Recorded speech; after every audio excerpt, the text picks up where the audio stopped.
प्यारे बच्चों, good morning. मैं राष्ट्रीय स्वामी गवर्नमेंट कॉलेज श्री डूंगरगढ़ आप सबका कॉलेज के यूट्यूब चैनल पर स्वागत करती हूँ। उम्मीद करती हूँ आप सब बहुत अच्छे होंगे। आज हम पढ़ रहे हैं बी द्वितीय वर्ष की पुस्तक विश्व की प्रमुख राज्य व्यवस्थाओं के तहत अमेरिकी संविधान के शक्ति पृथक्करण सिद्धांत के बारे में। The theory of separation of power in the American constitution. तो आगे बढ़ने से पहले हम देखें कि शक्ति पृथक्करण का सिद्धांत है क्या।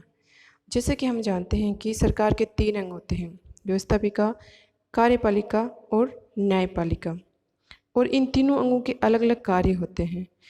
और शक्ति पृथक्करण के तहत इन तीनों अंगों के मध्य शक्तियों का इस तरह से विभाजन किया जाता है जिससे कि कोई भी एक अंग है वो निरंकुश ना बन सके।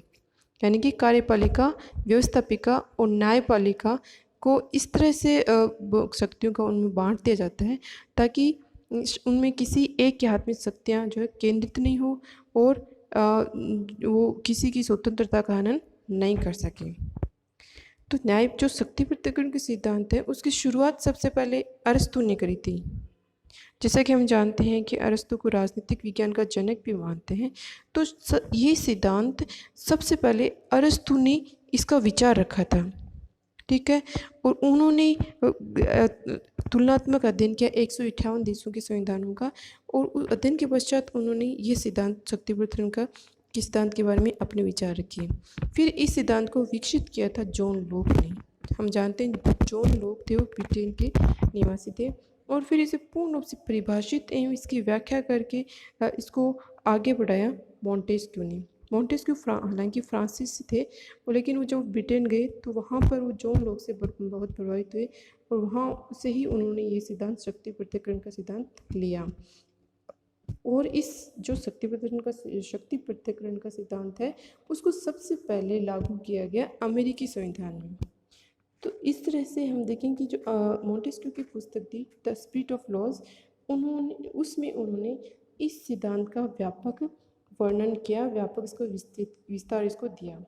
मॉन्टेस्क्यू ने कहा कि सरकार के 3 अंग होते हैं, व्यवस्थापिका, कार्यपालिका और न्यायपालिका। इनमें शक्तियों का बंटवारा कर दिया जाएगा तो इनमें व्यवहार स्वतंत्रता की बढ़ोतरी होगी। इस तरह से मॉन्टेस्क्यू का ये सिद्धांत शक्ति पृथक्करण का सिद्धांत वो आगे बढ़ा और अमेरिका में इसको व्यवहारिक रूप दिया गया, और उसके पश्चात विश्व के कई देशों ने इस सिद्धांत को अपने संविधान में स्वीकार किया और इसको लागू किया। हमारे देश में भी हम देखते हैं कि शक्तियों का पृथक्करण किया गया। कार्यपालिका, व्यवस्थापिका और न्यायपालिका में किसी रूप से इस तरह से शक्तियों का बंटवारा है कि तीनों एक दूसरे से स्वतंत्र रहते हुए भी एक दूसरे को प्रभावित करती हैं। तो अमेरिका में जब शक्ति पृथक्करण का सिद्धांत आया तो ये सिद्धांत अमेरिकी जो संविधान वेत्ता थे, प्रमुख संविधान वेत्ता थे उस समय मेडिसन, जेफरसन और जॉर्ज वाशिंगटन, तो वो इन सिद्धांतों से बहुत प्रभावित थे और उन्होंने ये निश्चित किया कि हम मॉन्टेस्क्यू के शक्ति पृथक्करण के सिद्धांत को अमेरिकी संविधान में रखेंगे। और इसी के तहत अमेरिका में जो व्यवस्थापिका की स्थापना की अनुच्छेद 1 के तहत, और उस अनुच्छेद में कहा गया कि जो संविधान में प्रदान की गई समस्त व्यवस्थापिका शक्तियाँ हैं वो कांग्रेस में निहित होगी। अर्थात वहाँ अनुच्छेद 1 के तहत वहाँ व्यवस्थापिका के रूप में कांग्रेस की स्थापना की गई। और फिर अनुच्छेद 2 में राष्ट्रपति को समस्त कार्यपालिका शक्तियाँ दी गई। अनुच्छेद 2 में कार्यपालिका का वर्णन किया गया और अनुच्छेद 3 में न्यायपालिका की व्यवस्था की गई, जिसमें कहा गया कि न्याय संबंधी समस्त शक्ति एक सर्वोच्च न्यायालय तथा उसके नीचे के न्यायालयों में निहित होगी, और और न्यायालयों की नियुक्ति कौन करेगा, जिन्हें समय समय पर कांग्रेस द्वारा प्रतिष्ठित एवं स्थापित किया जाएगा। इस तरह से अमेरिकी संविधान, जैसा कि हम जानते हैं, बहुत संक्षिप्त संविधान है। उसमें सिर्फ 7 अनुच्छेद हैं, और उन अनुच्छेदों में प्रथम अनुच्छेद में व्यवस्थापिका है, दूसरे अनुच्छेद में कार्यपालिका का वर्णन किया गया है, और तीसरे अनुच्छेद में न्यायपालिका का वर्णन किया गया है। 3 सरकार के अंगों का इनमें निर्माण किया गया है, और इन तीनों के लिए अलग अलग शक्तियाँ रखी गई है, इन्हें शक्ति का विभाजन किया गया है। जो अमेरिका के प्रमुख संविधान निर्माता थे मेडिसन, उन्होंने कहा था कि व्यवस्थापिका, कार्यपालिका और न्यायपालिका की शक्तियाँ एक व्यक्ति, कुछ व्यक्ति या बहुत से व्यक्तियों के हाथ में यदि निहित रहेगी तो चाहे वो वंशानुगत हो या स्वयं नियुक्त हो या वो निर्वाचित हो, वो अत्याचारी शासक की श्रेणी में ही आएगी। अर्थात यदि शक्तियाँ किसी भी संस्था के पास, आवश्यक नहीं कि वो कार्यपालिका के पास ही हो, वो सारी शक्तियाँ यदि व्यवस्थापिका में केंद्रित हो गई या फिर कार्यपालिका में या न्यायपालिका में, इन तीनों में यदि केंद्रित होगी और वो चाहे एक व्यक्ति के द्वारा प्रयोग की जा रही हो या एक से अधिक व्यक्ति या किसी एक संस्था के माध्यम से प्रयोग की जा रही हो, और उस संस्था का चुनाव चाहे वंशानुगत हो, चाहे वो संस्था चाहे वंशानुगत हो, या वो उसने स्वयं अपने आप को शासक बना लिया हो, राजा बना लिया हो, या फिर वो निर्वाचित हो, यदि एक संस्था के पास शक्तियाँ नहीं होगी तो वो संस्था किसी न किसी रूप में अवश्य ही अत्याचारी होगी। तो अमेरिका संविधान निर्माता ये चाहते थे कि अमेरिका में स्वतंत्रता कायम रहे, क्योंकि लिबर्टी या स्वतंत्रता ही उनके संविधान का मूल आधार था। तो वो किसी भी तरीके से स्वतंत्रता से समझौता नहीं करना चाहते थे। तो ऐसी श्रेणी में उन्होंने मोंटेस्क्यू के शक्ति पृथक्करण के सिद्धांत को अपनाया और अमेरिका में कार्यपालिका, व्यवस्थापिका और न्यायपालिका के मध्य शक्तियों का, इन तीनों अंगों के मध्य शक्तियों का विभाजन अमेरिका में किया गया। और इसके तहत अमेरिका में तीनों अंगों को अलग अलग शक्तियाँ सौंपी गई। अमेरिकी संविधान में सरकार के तीनों अंगों को अलग अलग तथा एक दूसरे से पृथक उनको रखा गया। इसमें हम देखते हैं कि अमेरिका में राष्ट्रपति, जिनका चुनाव जनता द्वारा, वैसे तो अप्रत्यक्ष निर्वाचन मंडल के द्वारा होता है राष्ट्रपति का चुनाव, लेकिन सामान्यतः वो एक तरह से प्रत्यक्ष चुनाव की श्रेणी में आता है अमेरिका में राष्ट्रपति का चुनाव, क्योंकि जनता निर्वाचक मंडल को वोट नहीं देती, वो राष्ट्रपति के उम्मीदवार को ही वोट देती है। तो इस प्रकार से राष्ट्रपति, जिनका चुनाव जनता द्वारा किया जाता है, कार्यपालिका का प्रमुख होता है।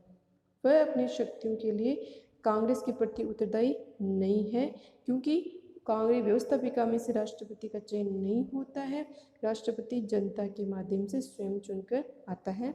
और आगे हम देखें तो सामान्यतः कांग्रेस राष्ट्रपति को समय से पूर्व हटा भी नहीं सकती, और हटा भी महाभियोग के माध्यम से यदि कांग्रेस हटाने की कोशिश भी करती है तो यह प्रक्रिया बहुत लंबी, व्यापक और विस्तृत होती है। और इसके अलावा जो मंत्री होते हैं, जो कि जिनको अमेरिका में मंत्रियों को सेक्रेटरी या सचिव कहा जाता है राष्ट्रपति के, तो जो मंत्री होते हैं उनकी नियुक्ति भी राष्ट्रपति के द्वारा की जाती है, और वो जो नियुक्त मंत्री या सचिव होते हैं वो व्यवस्थापिका या कांग्रेस के प्रति उत्तरदायी नहीं होते हैं। तो यहाँ पावर ऑफ सेपरेशन या शक्ति का पृथक्करण हो गया, कार्यपालिका को व्यवस्थापिका से बिल्कुल अलग रखा गया है।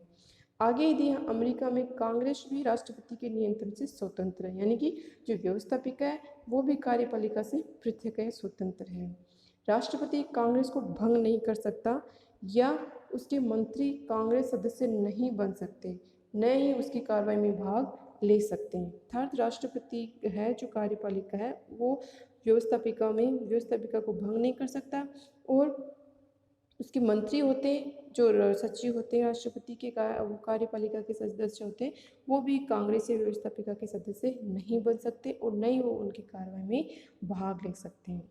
आगे हम न्यायालय की बात करें तो अमेरिका में सर्वोच्च न्यायालय भी इसी प्रकार स्वतंत्र है, और न्यायाधीशों की नियुक्ति राष्ट्रपति करता है हालांकि, लेकिन ये सीनेट की स्वीकृति से करता है और इन्हें केवल महाभियोग के द्वारा ही हटाया जा सकता है। अर्थात राष्ट्रपति यदि नियुक्त करता है तो वो नियुक्ति राष्ट्रपति की स्वयं द्वारा की गई नियुक्ति, उस नियुक्ति के लिए सीनेट उसकी सिफारिश करती है और वो तब राष्ट्रपति उनको नियुक्त करता है। और यदि जब हटाने की बात आती है तो राष्ट्रपति उसको स्वयं नहीं हटा सकता, उनको हटाने के लिए लंबा प्रोसेस होता है जिसे महाभियोग कहते हैं।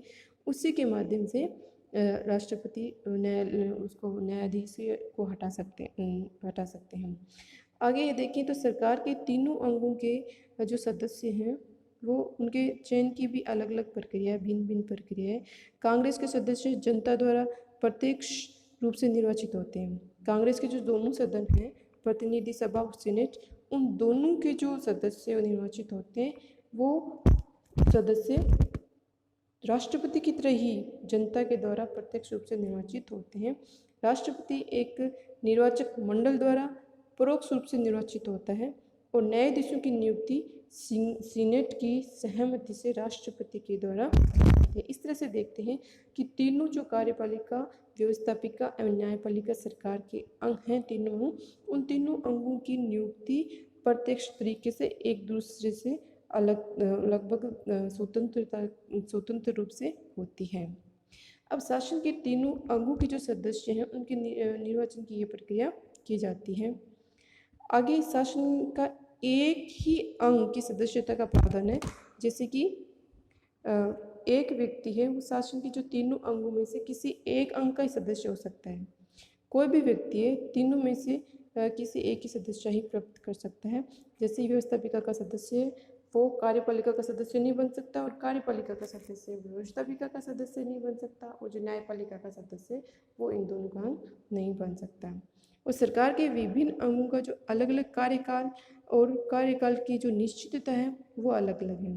जैसे प्रतिनिधि सभा का कार्यकाल 2 वर्ष है, सीनेट के सदस्यों का कार्यकाल 6 वर्ष है, राष्ट्रपति का कार्यकाल 4 वर्ष है। हम जानते हैं कि अमेरिका में राष्ट्रपति का कार्यकाल 4 वर्ष होता है, और न्यायाधीशों की नियुक्ति जीवन पर्यंत के लिए होती है, और वो सदाचार पूर्वक अपने पद पर कार्य करते रहें। तो यदि राष्ट्रपति यदि न्यायाधीश की नियुक्ति एक बार हो जाती है तो वो जीवन पर्यंत वो न्यायालय का सदस्य बना रहेगा, यदि उसे महाभियोग के माध्यम से हटाया नहीं जाए तो। इस तरह से हम देखते हैं कि जो विभिन्न अंग हैं वो सरकार के वो एक दूसरे से भिन्न रहते हैं, और अलग अलग भिन्न रहते हुए अपने अपने कार्य उत्तरदायित्व का पालन करते हैं। ये है अमेरिका की शक्ति पृथक्करण के सिद्धांत की व्याख्या हमने करी है, जिसमें हम मुझे लगता है कि आप सब बच्चों को अच्छे से समझ आ चुकी है कि शक्ति पृथक्करण का सिद्धांत क्या है। हमारे देश में भी इसी सिद्धांत को अपनाने की कोशिश की गई है। इसी के तहत इसी सिद्धांत के माध्यम से शक्तियों का बंटवारा किया गया है हमारे संविधान में, और कार्यपालिका, व्यवस्थापिका और न्यायपालिका को अलग अलग पृथक शक्तियाँ देकर इनको एक दूसरे से स्वतंत्र रखा गया है। लेकिन ये जो स्वतंत्र रखा गया है ये इसका मतलब ये नहीं है कि तीनों संस्थाएं सरकार के जो तीनों अंग हैं वो एक दूसरे से पूर्ण रूप से स्वच्छंद रूप से पृथक है, एक दूसरे से पूर्ण रूप से स्वतंत्र है।